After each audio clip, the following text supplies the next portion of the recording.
Hi, yes, Philly. We are getting started on our next world history set of lectures, which deals with the beginning of the Great War, aka World War One. So if you listen to both parts of this, you will get a full story of how World War One began and what key events kicked it off, what key movements led to the massive war that we will be studying for the rest of the course. So there's going to be two videos here. The first one's going to talk about, it's going to review some of the stuff that we learned in the first video series on the late 19th century world history, focusing on Europe. And it's going to go over the direct problems in Central and Southern Europe that led to the beginning of World War I. And then the second video will look directly at the immediate events, the famous assassination and all of that horrible stuff that led directly to the war breaking out. So let's get started on looking at the big picture stuff that led to the immediate cause of World War I. So, just reviewing what we learned in the lecture series on 19th century Europe, what are the main causes of World War I? All right, there are four of them. And again, main is an acronym.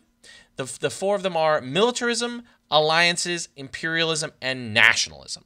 All right, so again, those are the main causes of World War I: militarism, alliances, imperialism, and nationalism. If you want details about each one of these themes, please look at my 19th century world and European history lecture series that's also on the Yes YouTube page, and you'll get details there. But as you'll see, all four of these themes come throughout what we're going to be talking about in this video and in the second video. So, what, again, this we talked about at the end of the 19th century one, what are the two major alliances before World War I? There are two: the Triple Entente, consisting of France, Great Britain, and Russia, and the Triple Alliance of Germany, Austria, and Hungary. So, these two sides are opposed to each other. So, France doesn't like Germany, Great Britain doesn't like Austria, Russia doesn't like Italy, and vice versa. And they're allied with each other. So France, Great Britain, and Russia are on one side, and Germany, Austria, and Italy are on the opposite side. They are enemies. All right. But again, to reiterate a point, these were designed to try to prevent war, not to start a war. But that's not what's going to happen. But that was the goal of the statesmen who came up with this alliance system. All right. So the key thing here to understand about big picture, what caused World War I, is that the Triple Alliance, that's again Germany, Austria-Hungary, and Italy, felt under pressure from all sides. Germany and Austria-Hungary felt surrounded by the powerhouses of France and Russia. France on its western side, Russia on the eastern side. And Central Europe, where Germany and Austria are located, were swept up in a rage of nationalism that threatened German and Austrian control over this region. So on one hand, Germany and Austria literally felt surrounded by their enemies, with France in the west and Russia in the east, and their control over their part of Europe, Central Europe, was slipping away from them thanks to the nationalism that was rising up in that period. So the Triple Alliance felt really under threat, under pressure. They felt like things were unraveling for them. And you can really see this, again, looking at the map. We've got Russia over here and France over here, and Germany and Austria-Hungary stuck in between the two. So they felt bookended by their enemies. And then this part of the world down here, Serbia, Bulgaria, Romania, Albania, Montenegro, these all were going to be causing issues for Austria-Hungary, as we'll get to in a second, because they did not like the German and Austrian control that was trying to be exerted over their peoples. So, again, they've got their enemies, France, they got their enemies, Russia, over here, and then they've got these other smaller countries that they want to try to control that aren't going to be having it. So, that leads to two big problems that lead to the outbreak of the war. The first is problems within the Austrian-Hungarian Empire. And related to that is Balkan nationalism, which we're going to talk about in detail. So Austria-Hungary has its own internal issues that we're going to get to, and related to that, but separately, is Balkan nationalism. So these are the two big problems that are going to lead to the outbreak of the war. So the first problem, Austria-Hungary. So Austria-Hungary, which you've never heard of because it doesn't exist as a country anymore. It's two separate countries, Austria and Hungary. But back in this time period, they were one unified empire. So they were this empire, the Austro-Hungarian Empire, is a multinational empire in Europe that is ruled by a family known as the Haps or the Habsburgs, depending on how you want to pronounce it. And many different European nations are ruled over by this family. There's no unified nation within Austria-Hungary. There's German speakers, as you can see over here in red and blue. All right, there's Hungarian speakers over here. There's Serbians over here. There's all different types of Galicians or Galatians over here. There's just a whole bunch of different language groups. You can see with all the different colors on the map on the right shows different language and cultural groups. Croats, Germans, Hungarians, Serbians, Slavs. They're all diverse throughout the whole Austro-Hungarian Empire.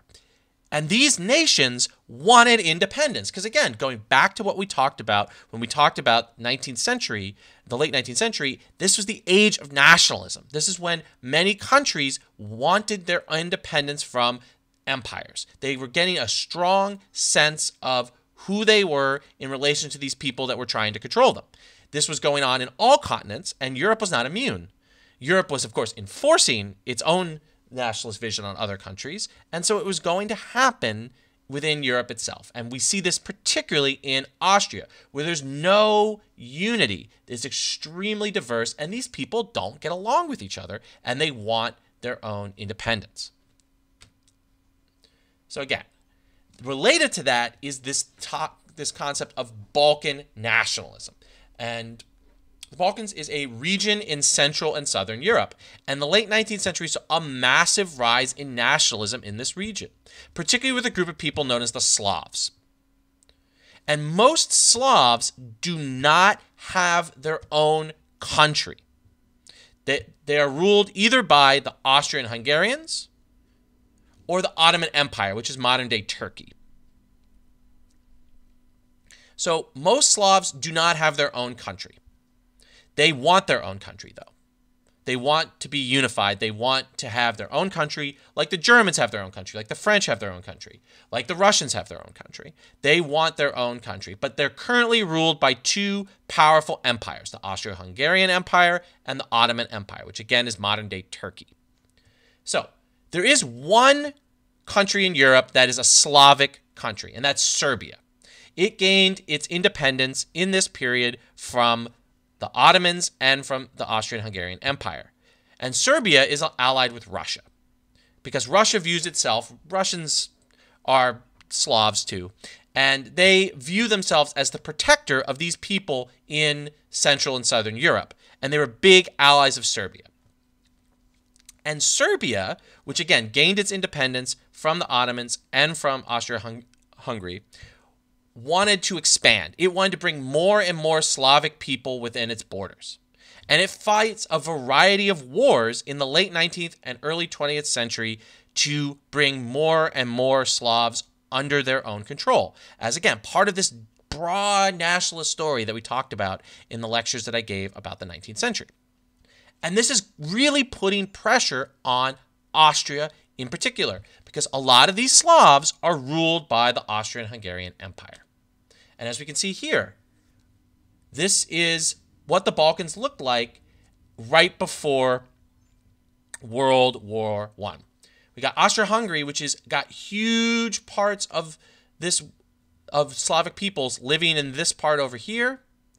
And Serbia is not that big of a country. It wants to expand and take parts of Austria, take parts of Montenegro, parts of Albania, parts of Bulgaria, parts of Romania, parts of Greece to bring more and more Slavs under their control.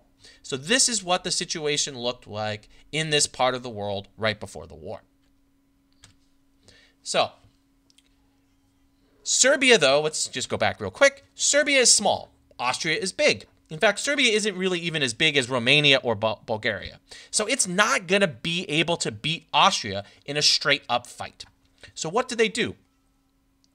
Well, Serbians begin sponsoring terrorist groups in the Ottoman and Austria-Hungarian empires. The most famous of these is the Black Hand, which you can see their logo here on the right. It sounds like a supervillain group, all right, if you look at it here. So they operated in the part of Hungary that is known as Bosnia. Well, let me be a little bit more clear. They operated in Bosnia, which was then controlled by Hungary. The goal of these groups was to kill non-Slavic leaders, wreak havoc within the Austrian Hungarian empires and the Ottoman Empire, and promote civil wars with the goal of more Slavic independence. To the Serbians, the Black Hands were freedom fighters. They were fighting for the freedom of Serbians, for the freedom of Slavs. To the Ottomans and the Austrians, however, they were terrorists. They were murdering leaders of the Ottoman Empire, of the Austrian-Hungarian Empire. They were murderers. They were terrorists. But this is a huge amount of tension that's going on. So Austria is not a unified country. Many of the people that live in that country don't get along with each other and want their independence. Probably the loudest and most dangerous group of people from the Austrian point of view is Serbians and Slavs, because of these terrorist groups that are really trying to undermine Austrian government. And the most famous of these groups is the Black Hand, which again, their logo, it makes them look like supervillains. And they're going around killing Austrian-Hungarian leaders. And of course, that's going to lead directly into the Guns of August, when this dude, who's on the right there, Franz Ferdinand, not the band, not that anybody's really heard about the band at this point, but this guy gets assassinated by the Black Hand. Things are really going to come to a head. So again, I want to be clear that what was going on here before we move on to the second video and the second part of this. So you got this alliance system of the Triple Entente of Great Britain, France, and Russia versus the Triple Alliance of Germany, Italy, and Austria-Hungary. There are two big problems faced by the Triple Alliance because they feel super threatened. That is internal problems within the Austrian Empire and the problem of Balkan nationalism, particularly these Serbs and Slavs who want their independence from Austrian control, Austrian-Hungarian control, and they're willing to kill to get that independence. They are undermining Austrian control. They're assassinating Austrian leaders because they are too small of a country to win in a straight-up fight with the Austrians. And that's going to lead directly to the assassination of this dude on the right of the screen, Franz Ferdinand. And that's what I will talk about in my second video. But make sure that you check what we talked about here against your study questions, which you can find a link to in the description of this video. And then once you're done with that, make sure you check out the second video. Thank you and stay safe.